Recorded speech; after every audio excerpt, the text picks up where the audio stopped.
በአማራ ፋኖ ህዝባዊ ድርጅት ወይም አፋድ ዋና መሪ አርበኛ እስክንድር ነጋ ትዕዛዝ ከአዲስ አበባ ከተማ በቅርብ ርቀት ከባድ ውጊያ መካሄዱን ምንጮች ሲገልጹ በዚህ ውጊያም ስለደረሰው አጠቃላይ ሁኔታ መረጃዎችን አሰባስበናል። በቆይታችን በዝርዝር የምታደምጡት ይሆናል። ትናንትና ዛሬ እጅግ በርካታ ወታደር ያለቀበት አገዛዙም የድሮን ጥቃት መጀመሩ ታወቀም። በወሎ ቀጠና በዛሬው ዕለት የድሮን አሰሳ ማድረጉን የገለጹት የመረጃው ምንጮች በዚህ ቀጠና በዛሬው ዕለት እጅግ ከባድ የተባለ ትንቅንቅ መደረጉን የተሰማው ሙሉ መረጃውን በቆይታችን በስፋት የምታደምጡት ይሆናል።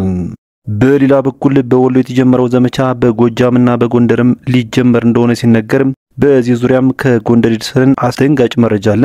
በዝርዝር በቆይታችን ተሰሙታላችሁ። ሰላም ጤና ይስጥልን። የተከበራችሁና የተወደዳችሁ ቤተሰቦች አፍላ ሚዲያ በድጋሚ ተመልሷል። ክቡራን ቤተሰቦች በዚህ መረጃ ጊዜም እንደተለመደው ቀደም ሲል ባርስቱ ያስደመጥናችሁ ዜናዎች እንዲሁም ሌሎች መረጃዎችን በስፋት ወደ እናንተ እናደርሳለን። እናንተም ቻናሉን ሰብስክራይብ እንዲሁም ቪዲዮ ላይክ እና ሼር እንድታደርጉ በትህትና እየጠየቅን በቀጥታ ወደ ዝርዝር መረጃዎች አለፈን። አብራችሁን ቆዩ። የአማራ ፋኖ ከአዲስ አበባ ከተማ በቅርብ ርቀት ጥቃት ማድረሱ ተሰማም።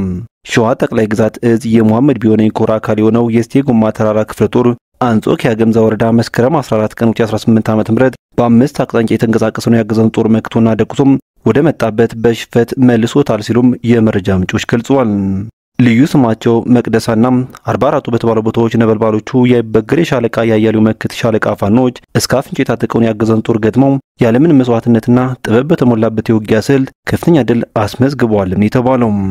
በዚህ ውጊያ አገዙ ሬሳውን እንኳን ለማንሳት ፋታቶም ከመደበኛ ወታደራዊ አሰላለፍ ውጪ ተበታትኖ ወደ መጣበት ተመልሷል የሚሉት የመረጃ ምንጮቹም ልዩ ስማቸው አፍሶ አጋምሶ አምባም እንዲሁም ዝላይ በሚባሉ አካባቢዎች አቅጣጫ የተንቀሳቀሰውን የአገዛዙን የኮማንዶ ጦር የስቴጎማ ተራራ ክፍለ ጦር የአርበኛው ሸጌ ሻለቃ ከፍተኛ ጉዳት አድርሶበታል ብለዋል። በየቀኑ በሚደረጉ ውጊያዎች የፋኖ ወታደራዊ ብቃት እየጨመረ መሆኑን በዚህ ውጊያ የታየ ሲሆን በአንጻሩም እነዚህ የዕለት ውጊያዎች ያገዙን ጦር ሞራል እየሸረሸሩት የሚገኙ በመሆናቸው በደርግ ጊዜ የነበረው ታሪክ እየተደገመም ይገኛል የተባለው የጀግናው ስቴጎማ ተራራ ክፍለ ጦር ያበበ ዳምጦ ሻለቃና ፈጥኖ ሻለቃ በጥምረት በመሆን ደግሞ ባሰለል የቀለበት ወንበር ባምቦ ውሃ 08 ቀበሌ መሽጎ በነበረው ያገዙ ኃይል ላይ በጋራ ባካሄዱት ኦፕሬሽን በከፍተኛ ጥንቃቄ የተገነባው ምሽግ ሰብረው በጠላት ላይ ከፍተኛ ሰብአዊና ቁሳዊ ኪሳራም አድርሰውበታል ሲል የገለጸው ደግሞ የፋኖ ቃል አቀባዩ ነው። ቃል አቀባዩ አክሎም በያውደ ውጊያዎቹ የደረሱ ጉዳቶች ይጣሩ ስለሆነ በቀጣይም ለህዝብ ይፋ ይሆናሉ ብሏል።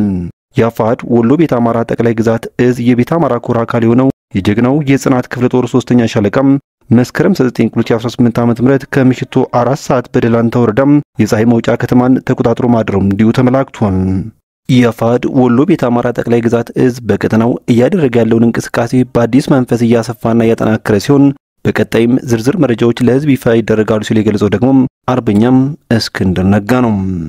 በሌላ በኩል ዛሬ መስከረም 15 ቀን 2018 ዓ.ም ከላስታ እስከ ወንዳጅ ከግዳን እስከ ከፊል ራያ እንዲሁም ከሳንቃም እስከ እጁ ተከታታይ የሆነ የድሮን ቅኝት እየተደረገ እንደሚገኝ የመረጃ ምንጮቹ ገለጹ።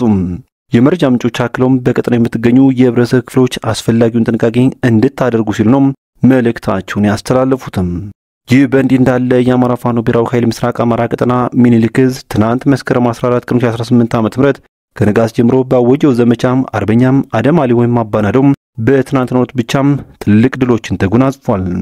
በትናንቱ ውጊያ በውስን አውደ ግንባሮች ብቻ 6 ሞርተር 6 ዲሽቃም 438 ክላሽንኮቭ መሳሪያም 14 ብሬን 9 ስናይፐር 52600 የብሬንና የዲሽቃ እንዲሁም የክላሽ ተተኳሽ 37 የሞርተር ቅንቡላም 148 ኤፍ1 ቦምብ 9 ወታደራዊ ራዲዮ መገናኛ 1 ሲኖትራክና 1 ወራር ሙሉ ወታደራዊ ቁሳቁስና ሬሽን ማርኮ መታጠቁን ሚዲያችን ከዙ ኮሙኒኬሽን መምሪያም ለማረጋገጥ ችሏል።